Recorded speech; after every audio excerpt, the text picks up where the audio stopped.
ಎಷ್ಟೋ ಅಕ್ಕಂದಿರಿಗೆ ಅಣ್ಣಂದಿರಿಗೆ ಎಲ್ಲ ನಿಮ್ಮಲ್ಲೇ ಇರುತ್ತೆ, ಅಳವಡಿಸ್ಕೊಳ್ಳೋದು ಗೊತ್ತಿರಕ್ಕಿಲ್ಲ.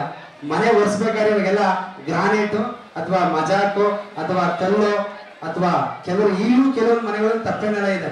ಯಾವ ಮನೆ ತಪ್ಪೆ ನೆಲ ಇದೆಯೋ ಕೆಲವರು ಇರ್ತಾರೆ, ಇವತ್ತು ಕೂಡ ಇದೆ, ನಾವ್ ಇಲ್ಲ ಅಂತ ಹೇಳ್ತಿಲ್ಲ, ಹಂಗಂತ ನಾನು ಆಶ್ಚರ್ಯ ಕೂಡ ಮಾಡ್ತಿಲ್ಲ.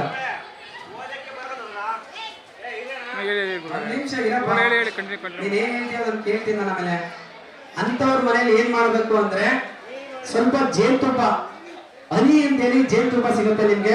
ಇಲ್ಲ ನಿಮ್ಮಲ್ಲಿ ಯಾರ ಕಾಡಿಸಿದ್ರು ಅಥವಾ ಯಾರ ಜೇನು ನಿಮ್ಮ ತೋಟಗಳಲ್ಲಿ ಕಟ್ಟಿರುವಂತ ಜೇನು ಅದು ನಡೆಯುತ್ತೆ, ಇನ್ನೂ ಒಳ್ಳೇದಿರುತ್ತೆ. ಅದು ಒಂದ್ ಹನಿ ಅಥವಾ 3 ಹನಿ ಜೇನುತುಪ್ಪ, ಮತ್ತೆ ಸ್ವಲ್ಪ ಗೋಮೂತ್ರ, ಹಸುವಿನ ಗೋಮೂತ್ರ, ಮತ್ತೆ ಸ್ವಲ್ಪ ಸಗಣಿ, ಸ್ವಲ್ಪ ಹಾಲು, ಮೊಸರು, 5 ಮಿಕ್ಸ್ ಮಾಡಿ ಮನೆಯಲ್ಲಿ ಒರೆಸೋದ್ರಿಂದ ನಮ್ಮಲ್ಲಿ ಯಾವುದೇ ತರ ನೆಗೆಟಿವ್ ಥಾಟ್ಸ್, ನೆಗೆಟಿವ್ ಅಂದ್ರೆ ನಮ್ಮಲ್ಲಿ ಯಾವಾಗಲೂ ಕೆಟ್ಟ ಯೋಚನೆ ಮಾಡ್ತಿರ್ತೀವಿ, ನಮ್ಮ ಕೈ ಸೇರ್ತಾ